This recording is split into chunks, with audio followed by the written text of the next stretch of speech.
Ladies and gentlemen, we are here with Danimal Cannon. What's going on? I'm Danimal Cannon. It's nice to meet you. Yes, so you just rocked the slowdown here in Omaha, Nebraska. Fantastic set, 2 Game Boys and a guitar.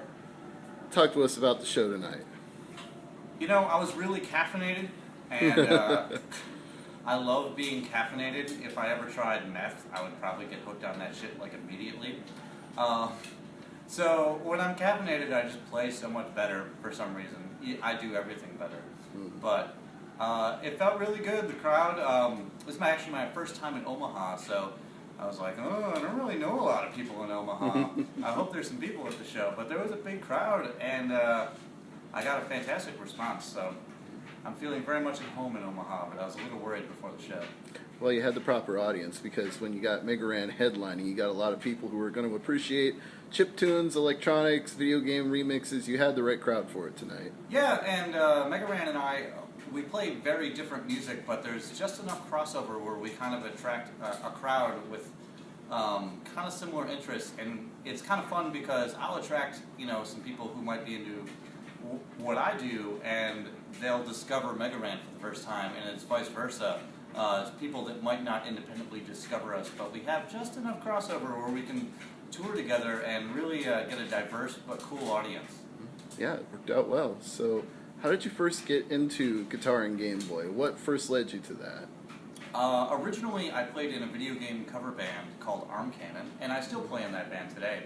And what we would do is learn how to play video game songs, and in order to do that, we would take the sound files from the actual Nintendo ROMs and sort of pick them apart so we could learn them note by note. And by doing that, I actually learned a whole lot about how the sound chips worked in those particular systems. And at some point, I saw people composing, or not composing, but playing live shows with Game Boys, and I had never heard of that before. I didn't realize people were making new original music with all this old video game hardware, and I thought it sounded really cool and really raw and visceral, actually.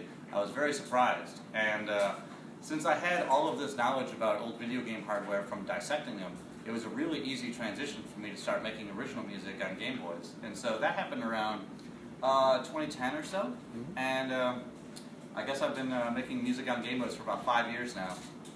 So did you have to go out and buy a couple of Game Boys to take on tour, or do you have original ones from childhood? I had one from my childhood, and it was actually in a closet at my parents' house. I dug it out, and I don't use that one anymore. I have a couple that are custom made. They're a little bit pimped out, so to speak. They've got custom backlights put in them so that I can see them on stage, and I have some custom buttons on there, and it just looks cool. I mean, if you're doing this professionally, you gotta look cool while you're doing it. Right, and probably the old one had a lost line of pixels, because I know mine did. Yes, mine did not, but I had bought a bunch off of eBay that did, and I can fix vertical column pixel losses, but not horizontal ones. What happens is, this is just going to be way too technical, but who cares? No, go ahead. The glue that held down the ribbon cable would come loose for the vertical pixels, so what you could do is sort of take a heat gun or a soldering iron and sort of just reheat the glue and reattach the ribbon cable at the bottom there, so that would fix the column pixels. So if you're having problems with your Game Boy, which is a very limited audience, you know how to do that now. But I actually didn't really know anything about like circuit bending or soldering, but getting into this scene, you create a lot of DIY hardware, and it made me, you know, learn all those cool little tricks. Now, what is the trick with linking the 2 Game Boys together? Because all I ever did with 2 linked Game Boys was play Tetris, so... So the Game Boy is very limited. You actually have 3 channels that can make notes, and 1 channel that can make white noise, and you usually use that for percussion. And that's actually way more than enough to write a cool song. But as a songwriter, sometimes you want to go above and beyond that, and you can use a sync cable, just like you would to trade Pokemon or play Tetris, and you can actually daisy chain 2 Game Boys together to get twice the amount of channels.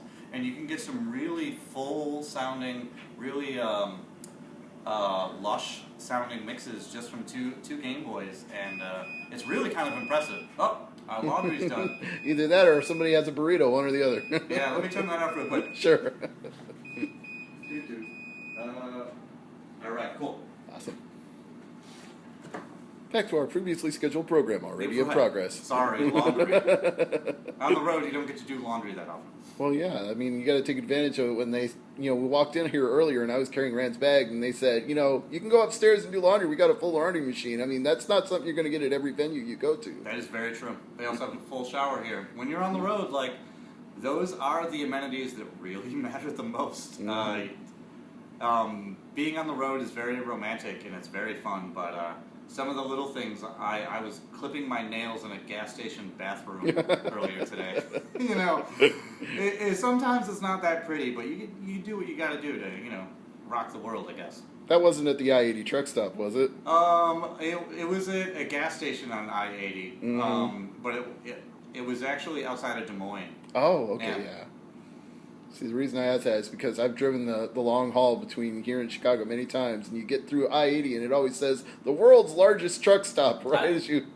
We passed by it, and I almost jerked the wheel over. And I was like, you know what, I don't need to see, trucker hats as far as the eye can see. That's pretty much what it is, yeah. Because they got showers, and they got restaurants, so that's where all the truckers go. Yeah, you can go take Mexican showers, where you just sort of sorry that if I offended any people from Mexico. Oh, I'm sure but no, you sort of wash up in the bathroom. It's really terrible. But when you're on the road, it's not very pretty all the time. That's too much information, isn't it? Yeah. Maybe not. Whatever. But I'm sure people have heard. I mean, there's a Jaron Benton interview on this site where he talks about watching pornography when he's not home. So I think people are going to be okay with Mexican showers. Good. Speaking of which, what's the most unusual thing you've had to do to keep yourself sane on the road? Maybe this isn't the most unusual thing, but we just come up with stupid running jokes in the car, and some of them are incredibly offensive because it's your own little private area where nothing leaves the van, Right, it's your world. And so you just have either the stupidest running jokes, I'll just tell you the one we're doing right now. There's this Vine with a person named Dokes, and he does all rise, motherfucker, short flies, motherfucker, and it's just this weirdo Vine. Anyways, so all we do is rhyme things and say motherfucker after it, and it's just stupid stuff like that keeps you sane on the road, because there's literally nothing else to do. I mean, we have a lot of good conversations, but today we had 8 or 9 hours on the road together, and when you do that a couple days in a row, you have to really just come up with anything to make you chuckle a little bit. So what's the weirdest thing that a fan has asked you on the road and when you've been on tour? So this might not be so weird, but to me, I was kind of taken aback by it. Someone asked me to cover a song, but it was so specific that I was dumbfounded. They were like, hey, could you cover the music from Mario Kart Double Dash when you're playing with 4 or more players and you come in a place worse than 4th? Or something like that. I can't remember the exact phrase, but I was like, no, I will not do that. I usually humor people. I'm like, oh, I'll check that one out. And I guarantee I will never do that. It might be a fantastic song, but it was so oddly specific.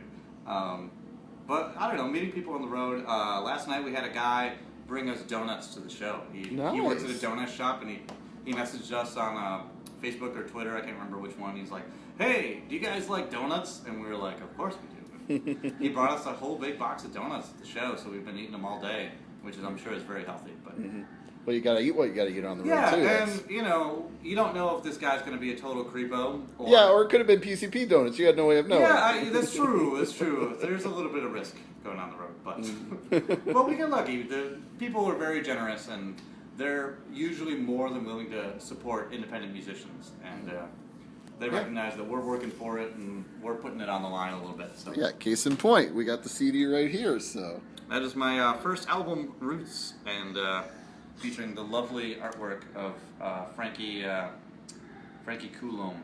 Mm-hmm. How many CDs have you put out total so far? 2 total, but I have some other bands that I've played with where I've put out a lot of stuff. Well, yeah, you mentioned Armcannon. So. Armcannon's one, and I also I fill in on guitar with this band called Metroid Metal. You may have seen them at Penny Arcade Expo or something like that. Yeah. And altogether, I have them on my wall actually, probably like 10 or 12 albums. So Nice. good luck collecting them all. Some of them I don't even have copies of. Hey, we heard earlier, when the first opening act, the Super Bites, played Pokemon. Got to catch them all, so. That's true. That's true. And they were fantastic, by the way. Yes, if they you're were. in the Omaha area, definitely check out the Super Bites. They're fantastic. Mhm. I almost felt like there was a theme going on because they had some chip tunes going on in the background too while they were playing. Yeah, whoever booked this show, I hadn't heard of the Super Bites, did a very good job. So thank you. Slow down. So you mentioned at the end of your set that you do some video game music and remixes for various independent video games. So Correct. talk a little bit about that and what's coming up next that people can hear your music in. Sure. So when I'm not on the road, I often get contracted to do compose new music for video games, and it's kind of the coolest thing ever. I used to remix games, and it turns out when you make music on Game Boys and also remix old video game songs, a large portion of your fan base is going to grow up to be indie video game developers. And at some point they started to either license the albums like this for games, or they asked me to do some new stuff. So some of the stuff I'm working on right now, I just finished up a game called Jump Jet Rex, which should be on Steam in a couple days actually. The beta is out right now, and I'm going to be doing a couple tracks for this game called Star Mazer that has a Kickstarter going right now. You should totally back that. It has some of the best full motion video pixel art I've ever seen in my entire life. And there's a mobile game called Wave Wave that's hard as hell. There's a game showing at Penny Arcade Expo at PAX South, and they're going to be at PAX East called Just Shapes and Beats that uses my music, and it's sort of like a bullet hell rhythm game. And that's pretty cool. So I've got a bunch of projects going on. If any of you have ever played Shovel Knight, I'm doing a couple Oculus Rift projects with Jake Kaufman, who did the music from Shovel Knight. Nice. Yes. Yeah, it's a very hot game on Wii U. I mean, it's one of the best games I've ever played Yeah. in my entire life. The two favorite Wii U downloads I have are Guacamelee and Shovel Knight. So. Yeah, it's absolutely one of the. It's just incredible. Indeed. So we're probably going to wrap it up here in a minute because I know you and I both don't want to miss Meg Rand's entire set. No. But I've seen it a few times this week, but he plays new songs every night, and he keeps it interesting for me. So I think the one question I want to ask before I get to the cheap plugs, because I know you want to throw some plugs out there, is back in the original Game Boy day, what was your favorite Game Boy game? Castlevania 2 Belmont's Revenge. Nice choice. I had that game. The tunes from that are so good too. I used to just pause the game or stand in a safe area and just rock that on headphones. I used to fall asleep to that with my headphones on until the batteries would die. Yeah, no, that game is absolutely fantastic. There's a couple others, Super Mario Land 2, and 1 is good, but 2 is much, much better.